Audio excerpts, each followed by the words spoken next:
முதலமைச்சர் விஜய் ஜூலை 10ஆம் தேதி கரூர் மாவட்டத்திற்கு வருகை தர உள்ளார். முன்னாள் அமைச்சர் எம்.ஆர். விஜயபாஸ்கர் தெரிவித்துள்ளார். அதிமுக முன்னாள் அமைச்சர் எம்.ஆர். விஜயபாஸ்கர் தனது எம்எல்ஏ பதவியை ராஜினாமா செய்துவிட்டு தாவேகாவில் இணைந்தார். இதனைத் தொடர்ந்து இன்று அவர் கரூர் மாவட்டம் குளித்தலையில் தாவேகா கட்சியினர் அவருக்கு சிறப்பான வரவேற்பு கொடுத்து வழி அனுப்பி வைத்தனர். அதனைத் தொடர்ந்து மாயனூர், கிருஷ்ணராயபுரம், வெங்கல்பட்டி, தாந்தோன்றி மலை அவருக்கு சிறப்பான வரவேற்பு கொடுத்தனர். பின்னர் கரூர் மாவட்ட தமிழக வெற்றி கழகத்தின் மேற்கு மாவட்ட செயலாளர் மதியழகன் நேரில் சந்தித்து பொன்னாடை போர்த்தி கௌரவித்தார். பின்னர் செய்தியாளர்களை சந்தித்தார். அப்போது அவர் பேசியதாவது: தமிழ்நாடு சட்டப்பேரவையில் தாவேகாவிற்கு ஆதரவளிக்க வலியுறுத்தினோம். அதில் ஏற்பட்ட கருத்து வேறுபாடுகள் காரணமாக மாவட்ட செயலாளர் பொறுப்பிலிருந்து எடுத்துவிட்டனர். கருத்து வேறுபாடுகள் தொடர்ந்ததால் முதலமைச்சர் விஜய் தலைமையிலான தாவேகாவில் கட்சியின் பொதுச் செயலாளர் ஆனந்த் தலைமையில் இணைந்தேன். தொடர்ந்து முதலமைச்சர் விஜயை பனையூர் அலுவலகத்தில் சந்தித்தேன். நாங்கள் தாவேகாவில் இணைந்து கரூர் சட்டமன்ற இடைத்தேர்தலில் வெற்றி பெற பாடுபடுவோம். முதல்வர் 10ஆம் தேதி கரூர் வருகிறார். அங்கு அவர் அரசு மற்றும் கட்சி நிகழ்ச்சிகளில் பங்கேற்கிறார். இவ்வாறு அவர் கூறினார். 6 அதே தொகுதியில் அனைத்து இந்திய அண்ணா திராவிட முன்னேற்ற கழகத்தின் சார்பில் வெற்றி பெற்று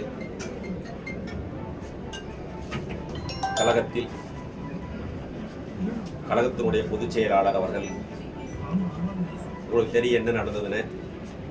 ஆட்சி அமைப்பதில் யாருக்கும் தனி மெஜாரிட்டி இல்லாத நேரத்தில் திராவிட முன்னேற்ற கழகத்தோடு சேர்ந்து ஆட்சி அமைக்க வேண்டும் என்று கருத்தை கூறியதால் 25 சட்டமன்ற உறுப்பினர்கள் ஒரு தனிக்குழுவாக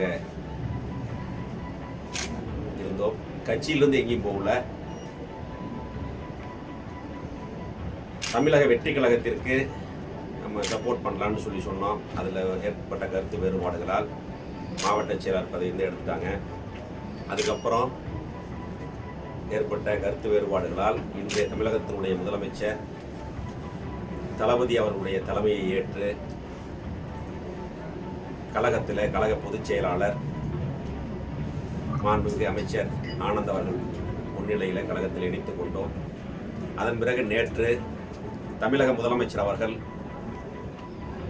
பனையூர் அலுவலகத்திற்கு எங்களெல்லாம் வரவழைத்து உரிய மரியாதை கொடுத்து சால்வை அணிவித்து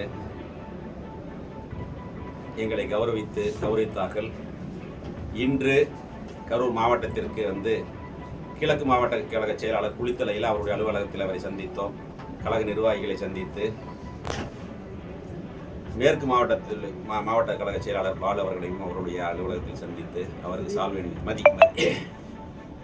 மதிய அவர்களை சந்தித்து சால்வை அணிவித்தோம். கழக நிர்வாகிகள் இப்போ இளைஞர்கள் எல்லாம் இருந்தாங்க. எல்லா நிர்வாகிகளையும் பார்த்தோம். தொடர்ந்து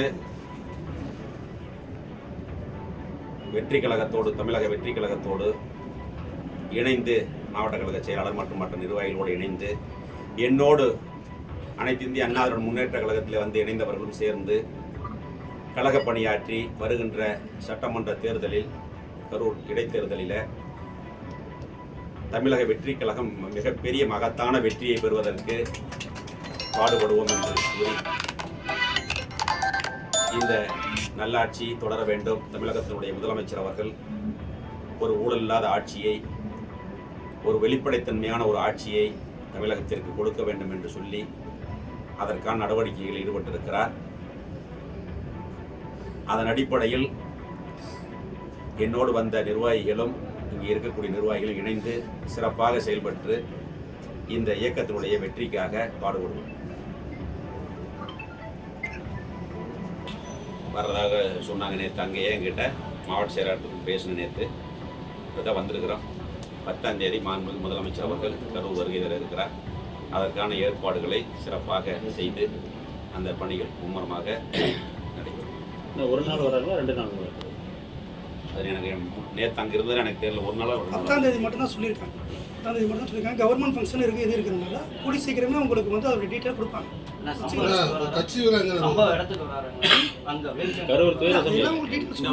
முடிவு ஆகல, இடம் எல்லா டீட்டெயில்ஸும் சொல்லிடுறேன். பாதிக்கப்பட்ட 41 குடும்பத்துக்கு ஏதாவது முதலமைச்சராக வரனால கவர்மெண்ட் ஃபங்க்ஷன் இருக்கும். அதனால வந்து முறைப்படி அவங்க கவர்மெண்ட் வந்து அறிவிப்பாங்க. சார் எங்களுக்கு அந்த டீட்டெயில் 10ஆம் தேதி வரேன் இருக்காரு. வர்றது கன்ஃபார்ம். மக்கள் சந்திப்பு நிகழ்ச்சி இருக்கு. மக்கள் சந்திப்பு நிகழ்ச்சி இது.